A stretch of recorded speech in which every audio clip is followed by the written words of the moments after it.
na gusto mamayari sa paa na pag-release mo, tabingi yung landas. That's not what we want to happen. Sure, you can provide all the best home education, but really there's something that you need to deposit inside the child that is crucial, na importante.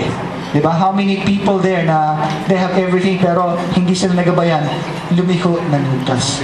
That is, yun masasabi natin, unless the Lord builds the house, it's laborers labor in vain. Sayang naman yung pinaghirapan natin. Kaya nga, pinaka-importante, you as parents, is you are going to commit yourself to the Lord in raising Miko in God's ways. And so, at this point in time, I would like to ask... So, malinaw to. Naka-record na, nag-record. Okay, at this point in time, you have to understand that siguro minsan pag yung mga mahilig sa inyo sa sale, yung mga ladies dito, di ba? Pag mahilig kayo sa sale, may mga ad nakalagay. Di ba? This can be yours for this kind of discount, but for a limited time only. Di ba? May limited time lang yung mga sale. You know, we have to view our children not as a sale, but that we only have our child for a limited time. We have, first of all, you have to receive this child from God that you are but stewards. Okay? Kayong dalawa, pinakatiwala ng Diyos para palakihin siya. And because of that, okay, there are commitments that I believe you need to take seriously para sa pagpapalaki, okay, kay Miko. First of all, I'd like to ask, yung commitment na to involves three things. First, okay, is the Word of God. I believe the Word of God will be like the foundation, a solid rock in his life na magdidirect sa kanya, will guide him. Okay, kaya nga, and matututunan niya ito sa inyo as parents. So, I would like to ask a commitment. Do you commit, okay, to not only read God's Word, but also obey it? Because it is from you that Miko will learn how to love, how to obey God's Word. Yes, Pastor. Secondly, ang importanteng commitment is prayer. Prayer is like a sunshine sa mga halaman. It creates an environment for growth. And I believe, number one, prayer is important because of all the negative things, influences na pwede makuha, diba, ni Miko. But at the same time, sa inyo rin matututunan how to love to pray, how to communicate to God. So do you commit yourselves to pray for Miko as often as you can?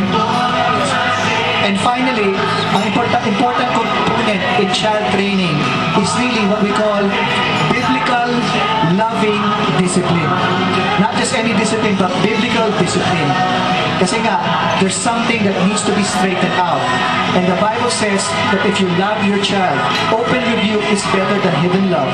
And if we give the rod of discipline, okay, folly will be removed from his heart. That's what it says in Proverbs. So do you commit to conduct biblical, loving discipline, okay, in the spirit of gentleness whenever the need arises? Yes, Pastor.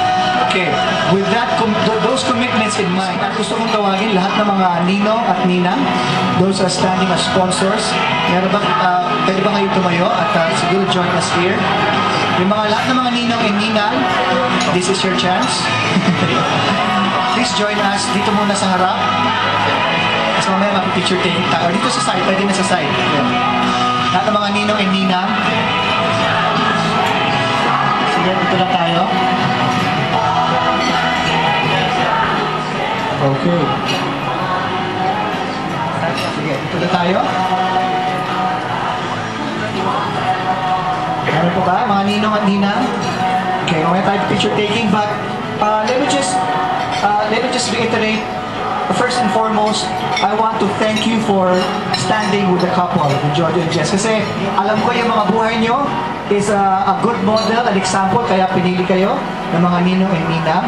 And you have your responsibilities rin. Of course, hindi lang pagbigay ng regalo, pero maganda yun. Pag mga birthday, Christmas, syempre maganda yun. Kasama yun sa pagiging ninong-ninang or sponsor.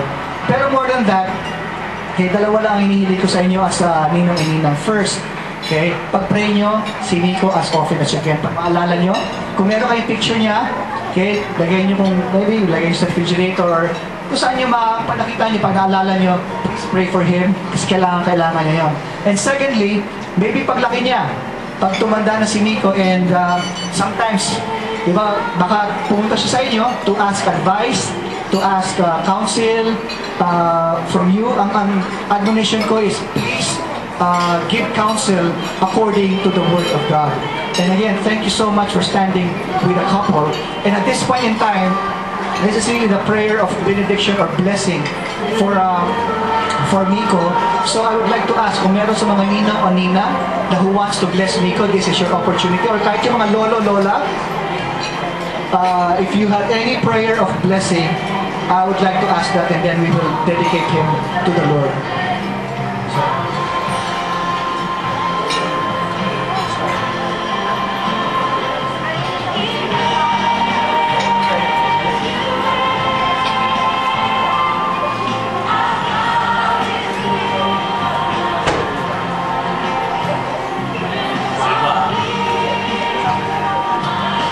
Lord, we just pray, Father God, that at this moment, my Lord, as we dedicate, my Lord, Miko to your Lord, Father, release blessing, Lord God, sa buhay po niya, Lord God.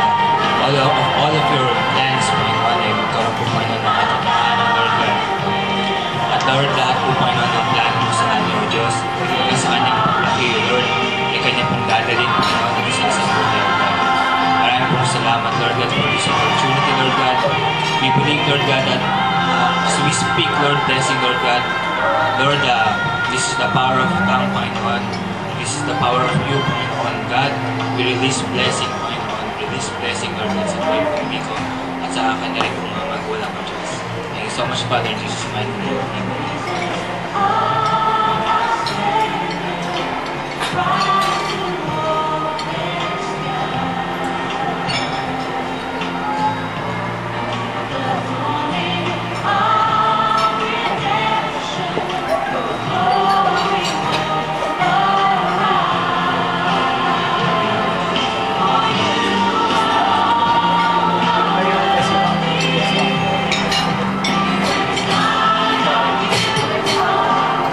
At this point, I would like to invite everyone, please hold your food for a while and focus your attention to this direction. I would like to invite you to extend your hands up releasing the blessing to Miko, my first grandson.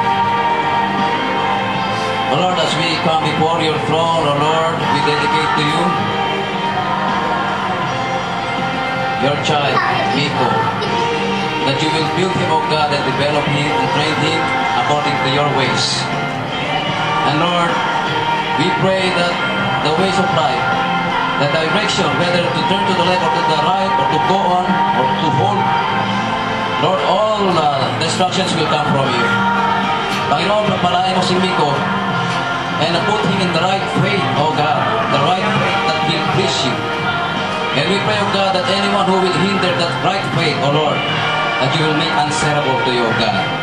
Ang batang ito ay maglilingkod sa iyo. Ang pananampalataya niya ay tama at tugma ayon sa iyong kalooban. At ang sino mang sumakasira sa kanyang pananampalatayang tama na iyong kalooban ay pagpapanagutin mo sila, Ama.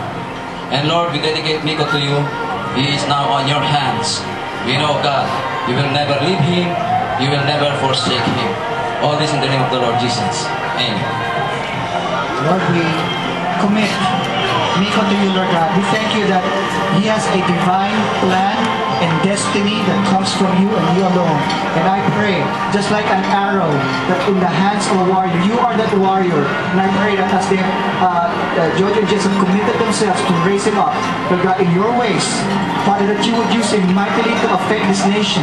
And I believe what God is saying, George and Jess, that Miko is going to be a man of influence.